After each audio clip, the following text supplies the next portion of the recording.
राजस्थान में 7 सीटों पर होने वाले उपचुनावों को लेकर जिस तरह से गठबंधन को लेकर चर्चा राजस्थान में देखने को मिल रही है और उन्हीं गठबंधन के बीच जो भारत आदिवासी पार्टी है उसने मेवाड़ और वागड़ में जो अपने 2 सीटें हैं उन पर कैंडिडेट के नामों का ऐलान कर दिया है। सलूम्बर और 84 सीट पर भारत आदिवासी पार्टी जिसने दोनों जगह अपने उम्मीदवार हैं वह उतार दिए गए हैं। जिस तरह से राजस्थान में इन दिनों उपचुनाव में गठबंधन को लेकर बीच चर्चा ज़ोरों पर देखने को मिल रही थी कि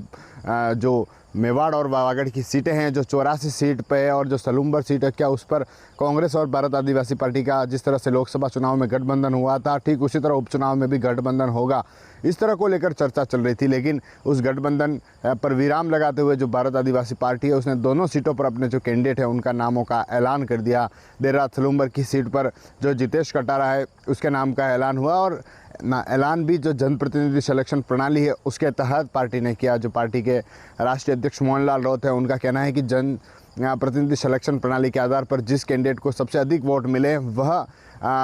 उस क्षेत्र में विधानसभा चुनाव में अपने प्रत्याशी के रूप में उन्हें पार्टी ने खड़ा किया। सलूम्बर से जो जितेश कटारा है उसे मैदान में उतारा गया है कि तो 84 जो सीट है जो राजकुमार रौत का गढ़ माना जाता है, लगातार राजकुमार रौत उस सीट पर पिछले 2 चुनावों से जीतते आ रहे हैं, चाहे 23 का चुनाव हो या फिर 18 का चुनाव हो, उस सीट में लगातार जीतते हैं और उस सीट पर जो अनिल कटारा है उसे मौका दिया है पार्टी ने। अनिल कटारा भी जो राजकुमार रौत हैं उनके एक खास माने जाते हैं, इस कारण पार्टी ने उन्हें मौका दिया है और राजकुमार रौत के गढ़ में जो भारत आदिवासी पार्टी जिसका एक वर्चस्व पिछले सालों से देखने को मिला है उस क्षेत्र में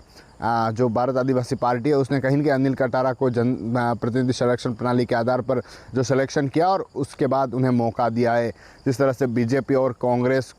को लेकर चर्चा थी, कांग्रेस को लेकर लगातार चर्चा देखने को मिल रही थी कि कांग्रेस या तो गठबंधन करेगी या फिर दोनों सीटों में से एक सीट पर गठबंधन होगा। लेकिन अभी तक बीजेपी कांग्रेस के नामों का ऐलान नहीं हुआ है, लेकिन भारत आदिवासी पार्टी ने अपने